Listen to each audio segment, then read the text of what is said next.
Donc je vais aller dans le sorgho vite fait avant qu'il arrive. Et donc dans le champ, il est à plus de 2 mètres. Simplement c'est que moi je fais 2 mètres et le sorgho, bah, je le regarde de haut. C'est rare que je regarde les gens de haut, mais là le sorgho je le regarde de haut.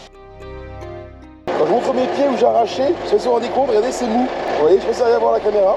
Donc c'est pas des conditions les meilleures pour arracher. Donc voilà un petit peu le champ. Donc là c'est même plus praticable. Hein. Là c'est fini, c'est fini.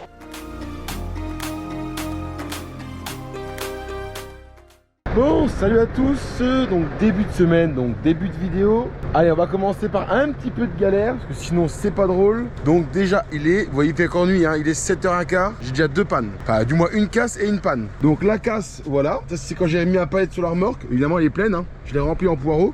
J'ai déjà cassé l'accroche pour prendre la palette. Donc ça c'est cadeau. Bon après elle était pleine donc c'est moins grave. Mais par contre deuxième petit pépin. Parce que oui je vous l'avais dit hein, on est au poireau vous le savez. On a commencé la semaine dernière. Donc j'ai commencé à arracher à 6h15 je crois. Pour arracher avant que les ouvriers arrivent. Sauf que j'ai arraché 3 palettes sur 5. Tout simplement c'est que j'ai un flexible qui a cassé. Donc à ce moment le mécano n'est pas ouvert. Donc je suis arrêté, je suis bloqué. Donc ça a cassé au niveau du tapis. C'est ce qui entraîne le tapis et la bobine. Il y a un flexible qui a lâché. Ah ben de toute façon je l'ai vu hein. Ça a craché beaucoup plus haut que le tracteur hein. Donc je suis arrêté. Là je vais attendre. Les ouvriers vont arriver d'ici un petit quart d'heure. Donc oui je vais attendre. Tout simplement c'est que comme le mécano n'est pas ouvert, ça sert à rien que j'aille là-bas. Et c'est con parce que j'arrive à arracher plus ou moins correctement à part le fond de la parcelle, mais je vais vous montrer une fois qu'il va faire jour. Je vais essayer de vous montrer ça. Et donc pour l'instant je vais attendre que les ouvriers arrivent. On va arracher des carottes et puis j'irai chez le mécano. Alors c'est con parce que ça j'aurais presque pu finir. On voit de toute façon, je sais pas si vous arrivez à voir le haut de la palette. Tout ça c'est plein d'huile hein. Donc vous imaginez que ça, la palette a pas tourné hein. Donc ça a vraiment craché jusqu'en haut. Donc c'est du poireau qui va finir à la poubelle. Et le poireau est pas vilain hein. Il est même un petit peu gros, mais bon ma foi ils le prennent. Donc hop, on va le mettre avant que l'eau remonte. Donc hier on a eu un orage. On savait pas trop mal tiré. On va pas se plaindre. On a eu seulement un orage hier soir. Donc ils ont annoncé plus d'eau que ça. Bon on se retrouve une bonne heure, ouais, 1h30 après même. Donc ça y est, j'ai fini d'arracher le poireau. Donc il est là sans machine à poireau. Alors mon but cet hiver c'est de laisser l'arracheuse à poireau sur le tracteur. Pour le moment je peux pas parce que j'ai pas mis sur le 6100 le lève-palette devant. Jamais s'il y a de l'arrosage, ça va plus me faire chier qu'autre chose d'avoir ça devant. Donc c'est le casque qui charge. J'ai des clés. Donc si je fais demi-tour, mon poireau il est par là-bas. Moi je vois pas la caméra mais vous allez le voir, il est pas quelque part par là. Et là on est aux carottes. Donc les caisses jaunes et rouges. Donc les violettes qui sont là derrière. Enfin je peux vous allez voir, on a les jaunes et les blanches. Et on a une palette de carton orange. Donc là, il y a 4 couleurs sur l'armor. Et il nous manque encore une palette à faire. Donc je vais aller les aider parce que je les ai arrêtés. On va finir cette palette là et après on fait au garage, on va tout laver, tout peser. Et normalement faire une grosse remorque de bouffe. Bon ça y est, la laverie donc est mise en route. Donc je vais vous expliquer un peu le système, comment on a fait aujourd'hui. Il faut savoir qu'en début de saison, c'est pas comme l'hiver. Là on s'est mis à éplucher à 10h30 au lieu de 7h30 l'hiver. Bon j'ai un peu les cheveux écrasés mais bon on a les cheveux mouillés. Et donc ce que je fais c'est j'arrache le poireau le matin. Donc évidemment on arrache les carottes aussi le matin, contrairement à l'hiver où on arrache la veille. Donc c'est pour ça qu'on est un peu décalé. Donc le système n'est pas tout à fait le même, mais je vais vous expliquer quand même comment on fonctionne. Donc Gérard toujours met le poireau. Regarde pas Gérard travaille. Donc il met le poireau. Derrière donc l'équipe elle épluche. Là je filme. Donc là aujourd'hui c'est 5 kg. Donc ça va très vite à remplir. La palette est ici, les carottes de couleur sont à côté. C'est ma mère qui les lave. Et moi, je regarde que tout le monde travaille, c'est quand même pas mal comme travail. Non, blague à part, moi je suis au bout. Alors en fait, ma mère a fait les palettes, parce qu'elle a d'autres fêtes. C'est ma mère qui les a faites tant que je vide le poireau, les carottes, tout ce qu'il y avait sur la remorque. Maintenant que c'est vide, ma mère lave les carottes, moi je l'aide un petit peu à laver et en même temps je fais la palette à côté. C'est à la même place, je fais un peu les deux. Et là on est plutôt pas mal, première palette, on avait quasiment 600 kg dedans. Donc c'est plutôt bien. 6 x 5, 30, 3 tonnes, c'est ce que j'ai annoncé. Mais à mon avis je vais en arracher 2 palettes ce midi, ça vous verrez plus tard, juste après dans la vidéo. Et cet après-midi aussi, il y aura mon père qui va venir lui peser les carottes de l'autre côté. Parce qu'elles sont prêtes à être pesées, il n'y a plus qu'à. Ce matin il n'est pas venu parce qu'il était bientôt 11h quand on se tente de s'y mettre, moi tente de tout vider. Donc il va venir cet après-midi, lui va peser dans son coin et nous on va travailler de l'autre côté. Bon, suite de la journée, alors il y a beaucoup de bruit derrière moi, c'est un parmentier qui tourne comme vous savez pour les carottes de couleur. Donc le poireau il est fini, je vais vous montrer après. J'ai voulu filmer il y a une demi-heure, c'était le gros bordel dans le garage. Il y avait 9 palettes de poireaux, il y avait 3-4 palettes de carottes de couleur dans le garage, c'était un peu le bordel. Donc là ça se vide parce que Gérard est en train de charger, je l'ai aidé avant. Là il est en train de charger tranquillement, donc on va aller dehors pour la remorque. Là Gérard est en train de charger le poireau. Donc on a déjà 6-7 palettes de mise. Donc encore 2 qui sont dans le garage qui vont venir se mettre derrière. Puis les carottes de couleur. Et puis les carottes. Ah non c'est le quai. Et ouais, première journée qu'on récolte vraiment les légumes. Et la remorque est déjà pas assez grande. Donc ce qu'on va faire c'est que j'ai déjà mis un rouleau au fond sur le gros plateau. C'est le rouleau où j'ai cassé l'accroche pour prendre la palette sur la machine. Ce que je vais faire, c'est que je vais mettre les carottes oranges dessus. Je vais aller livrer les carottes oranges. Et juste à côté, il y a le mécano. Ah bah non, il est fermé. Tiens, je réfléchis, mais non. Ah non, il est pas encore fermé, il va être fermé de toute façon. Donc c'est foutu. Bah tant pis, je vais leur descendre. Je vais me promener avec, je vais leur descendre. Et puis demain, normalement je fais 5 rouleaux. Et j'irai faire réparer demain, parce que là j'ai pas le temps. Là je peux pas. Donc en gros, on charge tout ça. On va les livrer. Je vais pas vous montrer tout ça, vous connaissez un peu le système. Et je vous le montrerai plus tard. Imaginez-vous, on est parti pour 7 mois, donc j'ai largement le temps de vous les montrer. Les récoltes, la livraison, l'épluchage, tout ce que vous voulez. J'ai largement le temps de vous le montrer plus tard. Et par contre, j'ai donc l'entreprise qui va venir broyer mon sorgho. J'ai pas de broyeur évidemment. Vient cet après-midi, là il commence. Donc là il est 4h30 passé. Donc il va en faire un champ ce soir et demain il va en faire. Donc ce soir je charge le drone tout simplement. C'est un 1455 qui vient broyer. Donc j'ai envie de faire de belles images avec ça. Bon allez, on se retrouve donc jour 2, mardi. Donc on peut entendre dans la caméra le bruit. Donc ça y est, on est au sorgho. Donc c'est le 1455 dont je vous parlais qui est en train de broyer. Le 1455 si je me trompe pas, on va regarder tout à l'heure, normalement c'est ça. Et donc il a fait plusieurs parcelles. Là on se retrouve dans la plus grande qui était en sorgho, donc 1,5 hectare, qui était même très bien développée. On va aller faire un tour dedans. Pour l'instant je suis accroupi derrière la voiture parce qu'il y a pas mal de vent cette semaine qui va nous arriver. Donc on se croirait vraiment à un temps, je dirais fin octobre, début novembre, là, vraiment un automne, un beau automne quoi, vraiment bien. Pourtant non, on est qu'au mi-septembre. Donc je vais aller dans le sorgho vite fait avant qu'il arrive. Bon, il y en a pour un moment à passer la parcelle, hein, je vous le dis. Et on va aller voir la hauteur du sorgho qui est quand même assez conséquente. Déjà avant de rentrer dedans, il est même couché un peu par le vent parce qu'évidemment il est assez haut. Sur le bord du champ déjà, bon, il est pas à 2 mètres mais pas loin, je vais pas vous mentir. Et donc dans le champ, il est à plus de 2 mètres. Simplement c'est que moi je fais 2 mètres et le sorgho, bah, je le regarde de haut. C'est rare que je regarde les gens de haut, mais là le sorgho je le regarde de haut. Donc c'est plutôt une bonne réussite. Hein. Après le sorgho n'a pas été broyé, donc évidemment il est monté en graines. Donc j'espère que ça ne sera pas des défauts l'année prochaine à avoir des repousses de sorgho dans la parcelle. Je sais que j'ai un producteur qui a eu des problèmes comme ça cette année. Il y avait quelques pics qui repoussaient, c'est toujours chiant. Allez, je vous dis, à revenir face au sorgho c'est un peu bordel. Ouais, je suis pas allé trop loin heureusement parce que j'ai juste fait 4-5 mètres, ça m'a suffi. Donc là il fait tour du champ, je vous montre le tracteur à la GoPro et puis après on va faire un petit peu de drone malgré le vent, ça devrait plutôt bien passer. Et au pire, le temps qu'il arrive, il a déjà fait le beurre. Et c'est plutôt bien fait parce que vous voyez, là où il a roulé, si je me trompe pas, hein, quelque chose comme ça, et ben il reste pas les cannes que le tracteur a écrasées, qui aurait pu coucher et pas être broyé. Là dans l'ensemble c'est pas trop mal, un petit peu au début mais franchement c'est zéro par rapport aux autres années. Et devant si on regarde, vous voyez c'est quand même plutôt bien pris au sol. Donc c'est plutôt pas mal, là, la matière. Et donc ça sera, on va essayer d'enterrer, je pense, assez rapidement. Je vais le laisser 2-3 jours comme ça, histoire que ça sèche un peu, enfin que ça pourrisse un peu. Et je pense qu'après on va l'enterrer, ça sera fait. Parce qu'après évidemment, il va falloir y faire un couvert. Bah oui, parce que c'est pas drôle sinon. Donc là, il revient, je vous filme tout ça.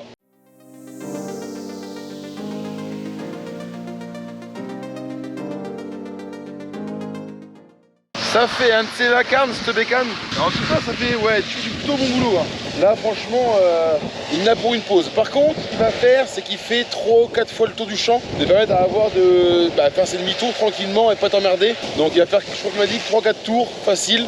Et après, il fera des allers-retours peut-être dans l'autre sens. Moi, je travaille le champ, hop, comme ça, et lui va travailler comme ça, sûrement. C'est ce qu'il m'a dit. On va voir s'il le fait. Après, une fois qu'il aura fait plusieurs tours, il va voir lequel est le plus pratique pour lui.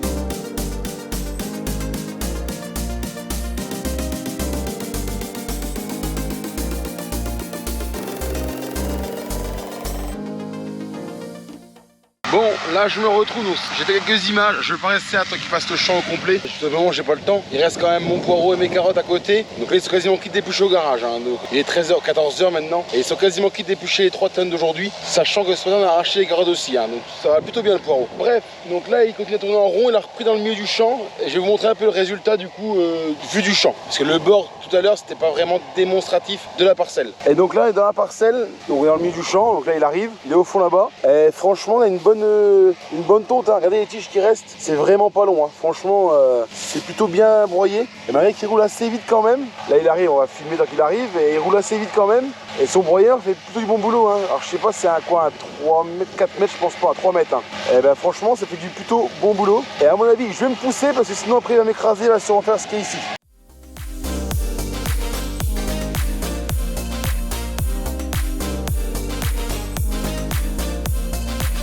Donc vous avez pu voir, il a ouvert le capot à l'arrière et je pense que c'est pas si mal, comme le sorgho est très développé, et ben le fait d'avoir ouvert le capot, en fait ça broie et s'envoie derrière, ça veut dire que ça bourre dessous en fait et que ça broie mal. On va regarder un peu les bouches, j'ai pas regardé la longueur des tronçons de ce qu'il fauche, mais ben, franchement c'est pas des gros morceaux quoi. Vous voyez c'est des petits morceaux comme ça, donc c'est plutôt bien broyé. Franchement je suis pas content du boulot.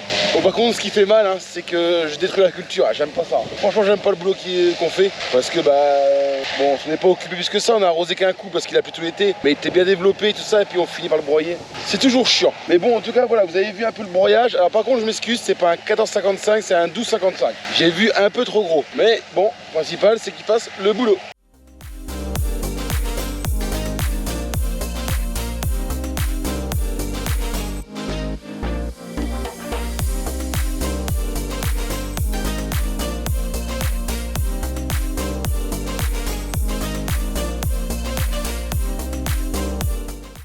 Bon ça y est, donc je suis rentré au garage, c'était kit d'éplucher, donc je suis parti au poireau et comme ils sont kit d'éplucher, Sarah est venue avec moi au poireau, donc ça va vous filmer un peu la façon d'arracher, enfin surtout le merdier tout simplement. Alors là, dans le champ ça va, il n'y a que le fond. On va vous montrer, c'est la gadoue, tout simplement la gadoue, et encore ça a séché. Et je vais vous montrer quelque chose que en marchant je me suis aperçu tout à l'heure. Quand je vous montre mes pieds où j'ai arraché, je sais pas si vous vous rendez compte, regardez c'est mou. Vous voyez, je peux servir à voir la caméra. Donc c'est pas des conditions les meilleures pour arracher. Mais je ne plains pas, ça va encore. Là aussi ce matin, j'arrache tranquillement et voilà une petite fosse là, une petite cuvette humide, et puis bah ça défonce hein, tout de suite. Hein. Quand tu arraches là-dedans, bah, c'est pas le meilleur, je vais pas te mentir.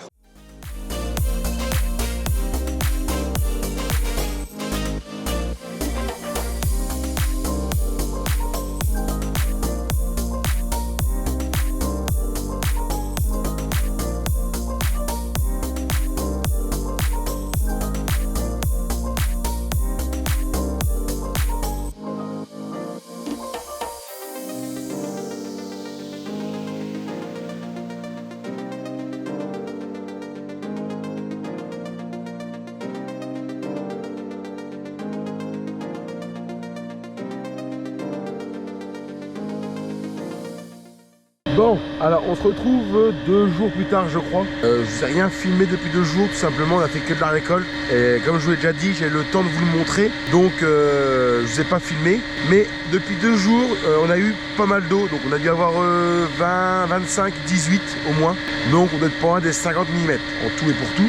Donc qui dit 50 mm dit évidemment, donc déjà les carottes sur but sont à l'eau. Ça c'est un gros problème. Le poireau, vous m'avez vu arracher déjà que c'était humide. Bah, vous mettez 50 mm d'eau en plus, j'arrive d'arracher là-bas. Là c'est plus de la tangue avec de l'eau, c'est de l'eau avec de la tangue. C'est vraiment de la vase. Donc j'ai arrêté, j'ai changé de champ. Je suis reparti dans le sable. Donc ça je vous montrerai, hein, je vous montrerai la semaine prochaine maintenant.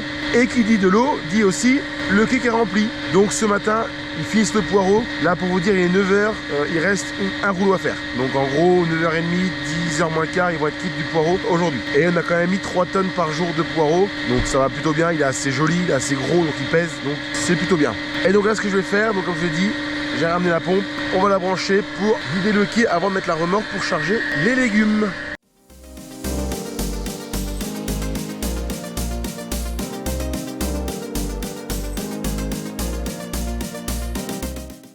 Bon, ça y est, la pompe est en route.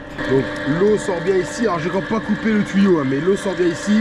Voilà, la pompe elle est dans le fond, on la voit plus, hein, parce que mine de rien, elle est assez haut et je l'ai mise dans le fond du puisard, enfin du regard. Donc on voit pas la pompe, on va la laisser faire. Je pense qu'il y en a pour une bonne heure à vider ça à mon avis. Et très important, le câble électrique nous est passé autour du quai pour l'instant. Si nous on veut venir charger quelque chose sur la remorque, et ben on pourra sans être emmerdé par la prise. Donc voilà la première étape de la journée. Alors c'est pas le premier truc que je fais, mais voilà la première étape de la journée. Maintenant on va finir de préparer les commandes, d'aller livrer les commandes. Et je vous retrouve cet après-midi, on va aller travailler dans les champs. C'est après voilà la semaine, donc Gérard lui va aller biller du poireau et moi je vais faire du roto. Je vous explique tout ça juste après. Bon, juste avant de se retrouver pour modifier le case, donc là je suis parti vider la remorque d'épluche et Gérard lui il est parti livrer donc les poireaux, les carottes, vous avez vu la remorque qui vient de partir, et les autres, ce sont plusieurs, ils sont partis justement finir de sarcler un champ de poireaux et normalement après je leur fous la paix avec ce boulot là. Mais je viens vite fait vous filmer un peu l'état du champ de poireaux où j'ai arraché donc toute la semaine, hein, sauf hier, où là j'ai pas pu du tout arracher et vous allez très vite comprendre. Donc voilà un petit peu le champ. Donc là c'est même plus praticable, hein. Là c'est fini de chez fini. Hier j'ai essayé d'arracher mais je me m'arrêtais là-haut parce que de toute façon je pouvais plus. Sachant que depuis, vous imaginez qu'il a retombé encore 20 mm cette nuit. Donc là c'est même plus possible du tout. Les pieds s'enfoncent, je vais pas aller plus loin parce que je vais remplir les bottes. Hop, je vais aller, vous voyez, je peux même pas aller au poireau. Sinon, je remplis direct. Donc c'est voilà, là c'est fini. Donc encore sûr ça va parce qu'il restait 3 rangs, 4 rangs, allez 4 rangs à tout casser. Donc au pire, celui-là, on pourrait le faire à la main avec Gérard et Valentin. On roule dans la bande d'air qui est derrière, qui est plus, évidemment qui est plus dur puisqu'il y a un système racinaire qui est là. Hop. Mais le plus embêtant, ce sont évidemment les carottes que je vous dis depuis 3 semaines. De toute façon, que ça va mal finir. Et là, je pense que ce coup-ci, on y est. Là, tous les creux de but sont pleins. Donc, faut pas rêver. La perte va arriver très vite. Mais bon, je me bats tout le temps pour mettre des carottes. Il n'y a pas moyen. C'est comme ça. Il n'y a pas de marché. Il n'y a pas de marché. On verra bien. Franchement, on va pas parler de ça. Ça va déprimer tout le monde. C'est pas la peine. On n'est pas là pour faire la gueule. Mais ouais. Et aussi, le pire, c'est le deuxième champ de poireaux qui est à côté, qui est déjà pas très beau. Et mercredi, je passais justement. J'ai arraché une ou deux palettes. Je pouvais passer. Je pouvais arracher mon champ. Mais évidemment, il a replu. Donc pour l'instant, je suis parti arracher le poireau dans le sable. C'est plutôt pas mal d'ailleurs, mais bon, j'avais vous le garder un petit peu. Et on reviendra ici si on peut dans une semaine. Ils avanceraient beau temps semaine prochaine, j'espère. Parce que si on avait une bonne semaine de sec, je pourrais peut-être venir arracher. Et puis là, on ferait vraiment poireau à bloc. Le champ, je pense que l'autre champ là-bas, on peut le virer en 3 ou 4 jours. On peut réussir à le virer, je pense. Bref, bon, maintenant que je vous ai montré ça, je vide ma remorque et après je me retrouve au garage pour mettre le GPS.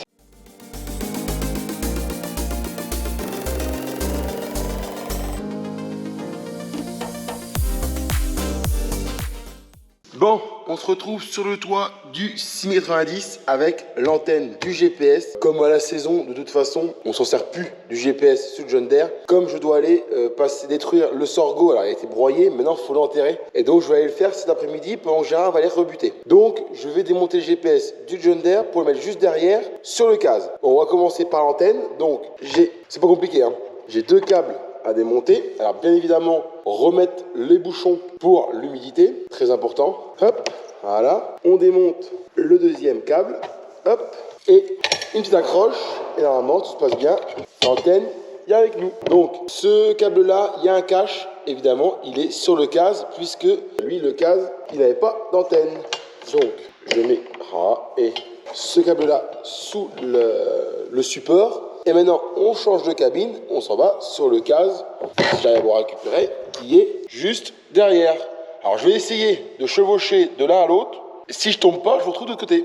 Donc, comme prévu, on se retrouve sur le toit du case. Alors, même souci que John Deere, rappelez-vous, au mois de mai, fin mai, les patins s'étaient décollés. Et là, ben, c'est un peu pareil. J'en ai 1, 2 décollés sur les 4. Donc, je vais quand même monter mon antenne, mais je vais appeler aussitôt après Techmat qui m'a vendu le GPS pour qu'ils viennent aussi changer ces patins-là parce que bah, je suis désolé, ils n'ont pas à être morts au bout de 2 ans, je crois. Tant qu'on est sur la cabine, voici les trompettes donc, que j'ai fait installer l'année dernière, enfin début de l'année, dernière saison. Donc elles sont ici, donc il y a 6 trompettes qui sont bien garées comme il faut. Là au moins c'est pris avec des boulons et non des patins à coller, donc au moins ça ne bougera pas. Donc je vous repose ici, je reprends mon antenne, hop, que je viens mettre là, crac, donc on accroche ça, voilà, on reprend les tuyaux, les câbles plutôt, qui sont, je vais les avoir ici et ici, voilà, donc le petit qui est là, hop, que je vais venir emmancher, parce qu'évidemment il y a des crans, donc si je suis pas trop bête, ceux-là vont en haut normalement, ouais, non. Voilà. Et après, alors de mémoire, j'ai 2 prises. De mémoire, c'est celle-ci. Donc, comme je vous disais, le fameux cache qui va être sur John Deere. Et cette prise-là qui va venir se mettre ici. Voilà. Donc là, l'antenne, elle est remise. Alors, par contre, il va falloir qu'on voie. J'espère qu'elle va tenir et qu'elle va être droite. Bon, après, c'est pour du roto, donc c'est moins grave que si comme quand je sème les carottes, il faut que ce soit précis. Là, si ça déconne, je sais que c'est l'antenne. De toute façon, on fera sans. Alors évidemment, l'antenne pour faire du roto, c'est pas obligatoire, mais c'est un outil de confort. Comme j'ai mon GPS, autant le mettre. Et ça va me permettre aussi de faire du drone pour faire de belles images pendant que je fais du roto. Bon, ça y est, j'ai remis le petit cache en haut du John Deere. Comme ça, la prise, elle est bien calfeutrée et elle va pas subir l'humidité de l'hiver. Donc maintenant, on se retrouve dans le 6,90 parce que oui, il n'y a pas que l'antenne à changer. Une fois qu'on a changé l'antenne, on va enlever la tablette et si vous arrivez à voir, voilà, le modem. Donc la tablette, pareil, pas bien compliqué, il faut juste trouver le système qui est ici. Donc je desserre, je sais pas si vous arrivez à voir, non vous n'arrivez pas à voir évidemment. Je vais vous montrer juste après. Allez, je desserre, voilà. Pareil, j'enlève les deux câbles. Si ça veut se dévisser évidemment, ça bouge tellement souvent que... Allez, voilà, voilà un. Ah, le deuxième a toujours été aussi chiant. Parce qu'il faut tenir la tablette en l'air et en même temps d'éclipser la chose. Eh ben, croyez-moi sur parole, ça demande des efforts. Donc ça y est, la tablette est ici, la Tecmat. Et ce que vous voyez pas au départ, c'est ça. En fait, j'ai deux boules qui viennent de chaque côté. Et quand je vais serrer, en fait, les boules vont se retrouver serrées dedans. Et d'ailleurs, il me le faut ça pour le case. Et après, il nous reste le modem qui est derrière. Donc là, pareil, on va le desserrer. Que voici. Et maintenant, on prend ces deux choses-là et on emmène tout ça dans le case. Donc, nous voici dans le case. Alors, je vous mets où je peux pour que vous arriviez à voir. Tout simplement, le modem, on va venir le mettre ici.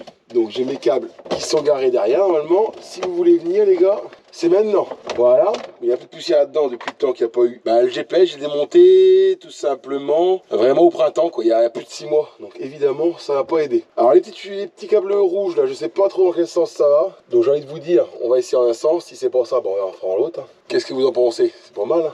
Hop, voilà. On va un demi. Ça, on va venir les mettre là. Si je me trompe pas. Et celui-là, ici. Voilà. Hop, une fois que c'est branché, on remet tout dedans.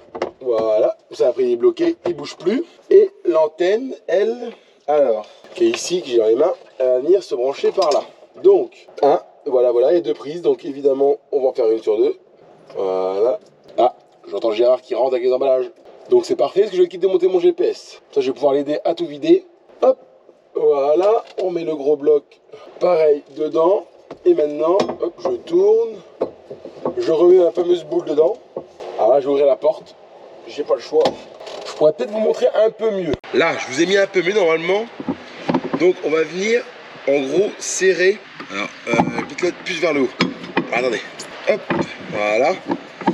Et donc, vous voyez, je vais venir serrer la poignée qui est ici. Alors, évidemment, ma main est devant. Donc, vous voyez rien. Et en fait, en serrant, je resserre les deux boules de chaque côté. Ah, par contre, voilà. Je vais le serrer, mais comment je vais le mettre? Comme ça, je pense, assez haut. Parce qu'imaginez que juste là, sur la plaque qui est ici, c'est la télécommande de l'arracheuse. Hop, donc moi je refais tout le tracteur et je vais voir une fois assis comment je la mets exactement. Donc je vous ai remis en haut et là, en vrai, je pense qu'on n'est pas trop mal quoi. Je vais avoir la tablette qui est ici, donc je vais serrer. Hop, et voilà. Et donc là, le GPS est enfin remonté. Donc maintenant, dernière opération. Évidemment, on va l'allumer. Bon, déjà, mon modem, lui, il est en vert. Donc, c'est très bon signe. Donc là, lui, il s'allume. Et on va faire quelques petits réglages de façon à être prêt pour cet après-midi. Donc ça y est, il est démarré. Donc pour l'instant, je ne peux pas l'utiliser parce qu'il est encore en rouge. Donc ça, il cherche ses satellites pour pouvoir être connecté. Donc là, évidemment, il me dit qu'il ne faut pas que je roule sur la route avec le GPS. Donc là, il s'est mis en orange. Donc c'est que ça avance. Si je vais voir, je suis à 67% de progression. Donc je le laisse tranquille, je n'en ai pas besoin pour l'instant. Moi, ce qui m'intéresse en réglage, c'est donc le véhicule. Normalement, le case, il est réglé. Voilà, comme ça, je sélectionne les réglages du case. Et aussi, je vais régler le semoir et je vais passer sur fraise, normalement, si tout va bien. Il était déjà réglé. Alors j'espère que c'est celui-là. Après, il y a roto, labour ici, donc on verra entre fraise et roto lequel c'est. Mais ça, on verra tantôt. Pour l'instant, on laisse comme ça. Donc là, il cherche les paramètres du case. Donc lui, normalement, tout va bien. Hein. C'est en vert. Il y a juste le orange qui, comme je vous disais tout à l'heure, qui est ici. Alors là, évidemment, ça, il ne plaît pas. Voilà. Allez. Pardon, validé. Allez, valide. Normalement, il me fout la paix. Voilà. Donc ça y est, il a pris le case, la fraise. Bon, le champ, on va changer après. Et maintenant, il n'y a plus que ça à régler. Bon, ça, de toute façon, comme je leur démarre, c'est évidemment extrêmement long. Mais comme là, je vais l'éteindre parce que j'en ai pas besoin tout de suite. Quand je vais rallumer cet après-midi, il va aller beaucoup plus vite normalement à se connecter. Donc là, on peut dire que le GPS, il est bon. Donc je vais l'éteindre. Hop, éteindre. Voilà. Et moi, du coup, là, il est 11h30, donc je vais aider Gérard à tout vider. On va préparer les machines si on a le temps. Et je vous retrouve cet après-midi, du coup, pour aller détruire le sorgho, entre autres. Bon, ça y est, c'est parti. Je suis dans le case. Le GPS, donc comme je l'ai dit, c'est bien allumé. très rapidement. Donc je l'ai réglé. Alors je suis en train de voir, vous savez, quand j'ai regardé, il y avait roto et fraise. Alors j'en ai mis un, je suis en train de regarder si tout est bon. Là j'ai déjà fait 4 passages. Donc je tourne tranquillement le champ. Après le champ est grand, 1,5 hectare. Je roule à 2 km/h. Mais après je veux bien broyer le sorgho et l'enterrer. Bien broyer. Bien enterrer, on va dire, c'est plus simple parce qu'il a déjà été broyé. De façon à pouvoir, logiquement, il se met à couvert assez rapidement. Alors je verrai quand je serai prêt. Il n'y a rien de défini encore pour le moment. Donc bah là, la vie est belle, hein. Franchement, je me suis bien installé dans le tracteur. J'attends, je fais des passages. Je vais vous faire quelques images. Il n'y a pas grand chose à vous expliquer sur le fonctionnement du roto. Vous connaissez, toujours à l'horizontale par rapport au sol pour faire un bon travail. Une prise de force à 540 tours minute. Ouais, 530, 540. Je suis pas un menteur, hein. Je vous mets là si vous arrivez à voir 530, 540. Donc voilà, les réglages habituels. Bah en vrai, il n'y a qu'à acheter le drone, hein, et puis faire des belles images avec ça, hein. Surtout qu'en plus, juste derrière, là, à 200, 300 mètres de moi, 200 mètres même, Gérard est en train de rebuter du poireau. Donc si tout va bien avec le drone, je peux réussir à filmer les deux. Alors je vais filmer les deux, mais surtout les deux en même temps. On va essayer, hein.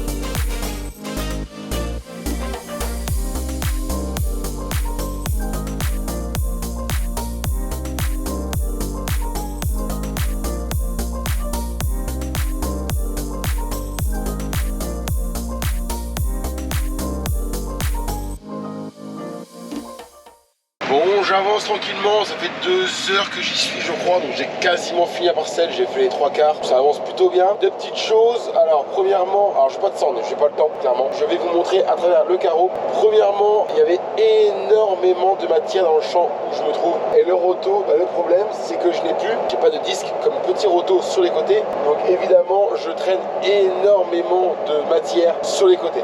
Alors c'est un peu dommage, là en ce moment, par exemple, j'entraîne pas mal, je le sens, le roto il touche plus au sol, pas plus beaucoup. Donc là je vais vous montrer quand je vais en demi-tour, quand je vais lever. Donc là je viens de lever, je continue à avancer, et là normalement, vous voyez le gros tac était sur le bord du roto. Après ça passe plutôt bien, hein, ça fait vraiment du très bon travail, je vais pas m'en plaindre, mais ouais, j'avais peut-être un peu plus longtemps entre les deux. Mais sachant que pour faire ce travail là, il faut que le terrain soit humide et franchement à de bonnes conditions. Malheureusement pour mes carottes sur but et mon poireau dans la tangue, on a de bonnes conditions pour faire ce travail là.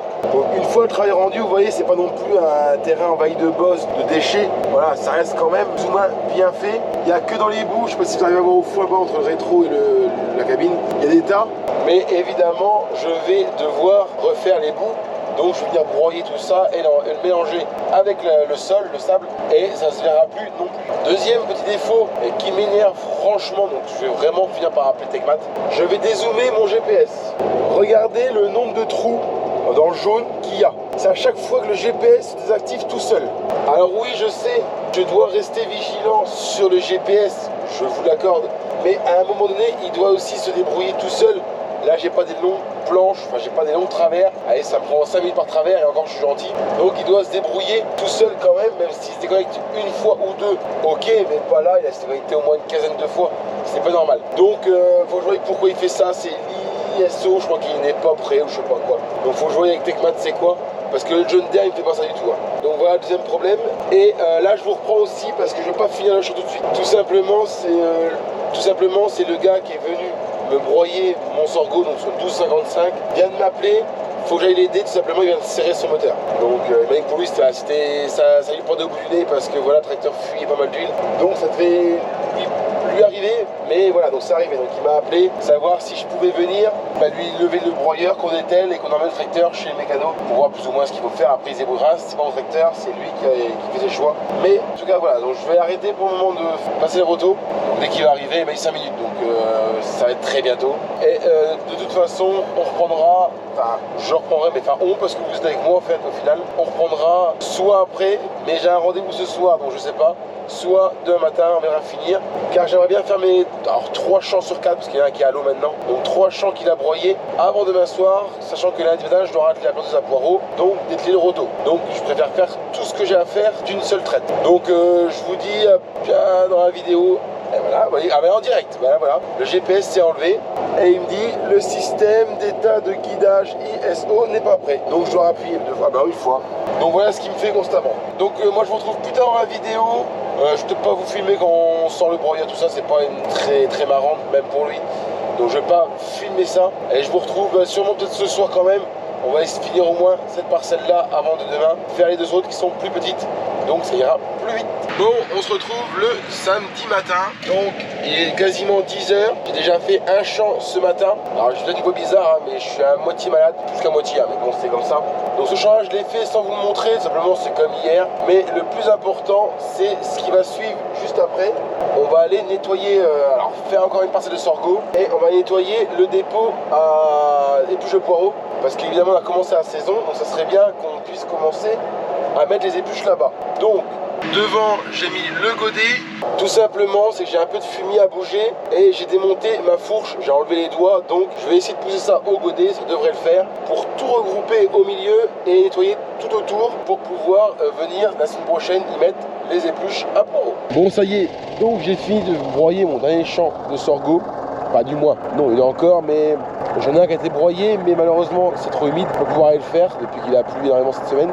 Et donc là je me retrouve au dépôt donc des épluches de poireaux. Et ici donc j'ai un tas de fumier qui est ici en longueur. Donc je vais venir le regrouper là-bas et je vais venir tout le reste nettoyer au roto pour pouvoir venir mettre les épluches de poireaux dans le fond là-bas derrière. Donc avant de commencer, évidemment les carottes sont derrière moi, la pompe est devant moi, donc j'ai un tuyau qui est ici et qui traverse toute la zone que je vais devoir nettoyer. Donc je vais commencer par enlever tous ces tuyaux là. Alors il n'y a pas beaucoup, hein. Normalement il y en a un qui vient là, hop, je le suis, hein. Faut bien il passe le fumier en plus. Voilà, j'ai celui-là qui est ici, hop.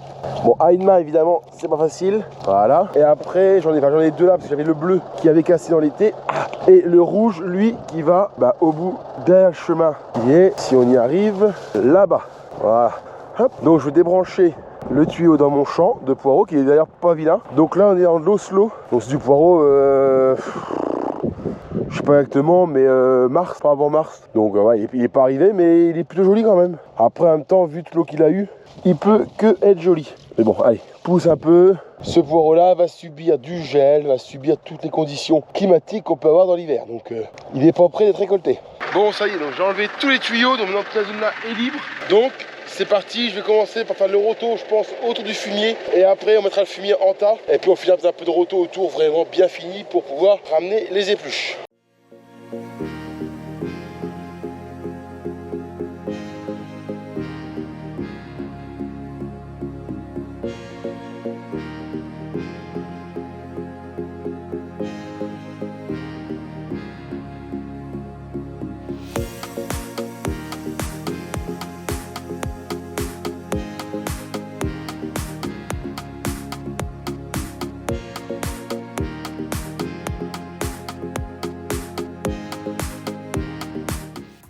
Bon, ça y est, vous avez pu voir au drone, c'est plus ou moins fait. Moi je trouve que c'est correct. Et ça va permettre aux gars, Valentin et Gérard, de revenir mettre les épluches ici. C'est un dépôt où on met les épluches toute l'année. Donc là, je pouvais pas le faire. Maintenant, je vais pouvoir. Donc vous avez vu le dépôt vu d'en haut. Maintenant, vu de hauteur normale. Voilà, ça, donc le fumier, j'ai tout poussé là-bas. Et j'ai nettoyé tout le devant, hop, le bord et le fond. Alors pas partout, hein, là, il y a encore pas mal de merde. Mais quand ils vont venir avec la remorque, ils vont reculer, ils vont pousser. Et de toute façon, cette année, il va falloir que je vienne régulièrement avec le tracteur, le godet ou la fourche, pousser au fur et à mesure les épluches sur le talus, de façon à pas être comme l'année dernière où ça venait jusqu'à limite jusqu'à la paille quoi. La paille qui est là, ça venait jusqu'à là-bas. Donc j'avais passé une matinée complète l'année dernière à tout pousser. Bon, c'est chiant, faut mieux le faire une fois toutes les 2-3 semaines correctement, plutôt qu'une fois par an et c'est le bordel. Bon là la matinée va se trouver finie, donc parce qu'il est 11h30, quelque chose comme ça, tant que je rentre. Et je lui dis que j'avais la crève, donc j'ai pas envie de courir à droite à gauche. Normalement cet après-midi j'avais prévu de rebier du poireau. Alors je vais voir si je le fais ou pas, ça va dépendre de ce midi comment ça va être. Je vais pas vous mentir. De toute façon quoi qu'il arrive, je vous retrouve plus tard en vidéo, je sais pas pour faire quoi,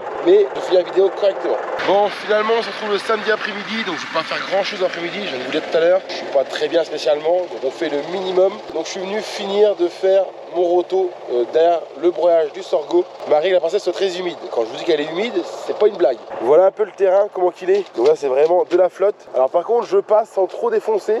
Ça c'est une bonne chose, mais par contre c'est archi humide quoi. Une fois que c'est fraisé à mon avis derrière, ouais, vous voyez, voilà, là où j'ai marché, c'est archi trempé. Après c'est un terrain, à chaque fois j'ai fait du poireau, jamais j'ai réussi à récolter en entier. Et pourtant Dieu sait qu'il n'est pas grand, mais à chaque fois, dès qu'il pleut, il prend humidité. Pourtant il y a un creux en fond, mais pas moyen. Donc c'est humide, très humide, mais bon ça passe, c'est le principal. Bon les roues dans les tagoissons, ça va pas être pire. Je les ai pas arrangées, mais déjà je suis pas venu dans la jante, mais bon enfin c'est dégueulasse. Ça c'est au poireau la semaine dernière. Enfin cette semaine du coup, mais ouais, il va être temps de nettoyer les tracteurs, ils sont dégueulasses. Mais tant qu'on n'est pas quitte de s'occuper de la tangue, je les nettoie plus, parce que sinon je les nettoie, demain je peux recommencer. Donc on va finir ça tranquillement, on va finir la semaine tranquillement du coup. Et puis moi du coup je vais vous retrouver la semaine prochaine dans une nouvelle vidéo. Donc sûrement d'autres activités à faire, je sais pas encore, j'ai encore pas réfléchi à tout ça. Mais il y aura autre chose à faire, ça c'est sûr. Donc si vous aimez mes vidéos, n'hésitez pas à mettre un maximum de pouces bleus, abonnez-vous, ça peut faire plaisir d'avoir des abonnements aussi. Et puis moi je vous dis à la semaine prochaine dans une nouvelle vidéo. Ciao!